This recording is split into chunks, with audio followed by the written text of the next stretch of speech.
Aujourd'hui, je vous fais une petite vidéo et je vous parle de toutes les arnaques que j'ai déjà rencontrées dans la location de voitures. Alors, la première arnaque, c'est vraiment une qui est le plus courante. Vraiment, on en voit de plus en plus. C'est que les gens n'ont pas compris en fait le système de l'autopartage.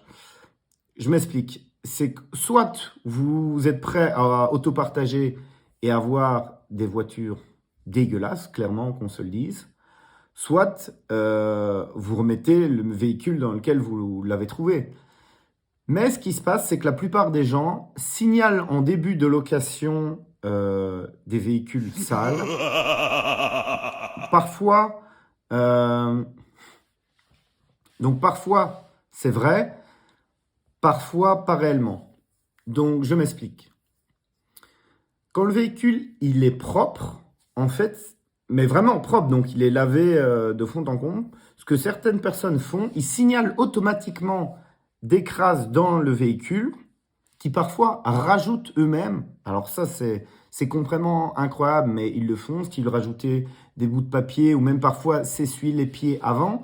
Parce que moi, j'ai les photos, en fait, à la fin du nettoyage. Le service de nettoyage me fait tout le temps des photos pour me prouver que le véhicule est propre, quoi. Donc, c'est impossible qu'il se salisse avec la poussière qui tombe du plafonnier, quoi.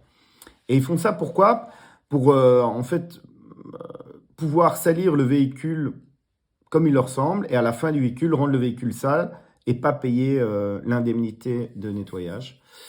Donc ça, c'est quelque chose sur lequel j'ai déjà discuté avec Gatorand, à savoir comment on doit fonctionner par rapport à ça. Après, je peux comprendre que les clients soient frustrés, mais alors, ce que je me dis, c'est tant pis, on fait du low cost, on donne des véhicules poubelles, et puis on laisse des poubelles comme ça, et on les nettoie, je sais pas moi, une fois par an, une fois tous les 6 mois, quoi.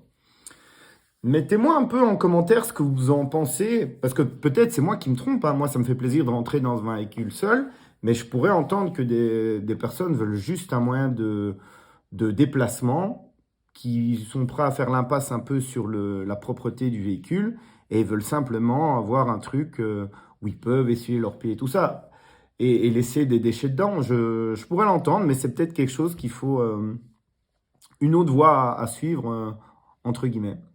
Et l'autre souci avec ça, c'est l'effet aussi cumulatif en fait de la saleté. C'est qu'un laisse un peu de saleté, puis encore un peu de saleté, un peu de saleté, un peu de saleté, et ça devient un dépotoir incroyable, quoi. Mais donc voilà, ça c'est vraiment la toute première arnaque. Mettez-moi ce que vous en pensez. Ciao, ciao, à plus.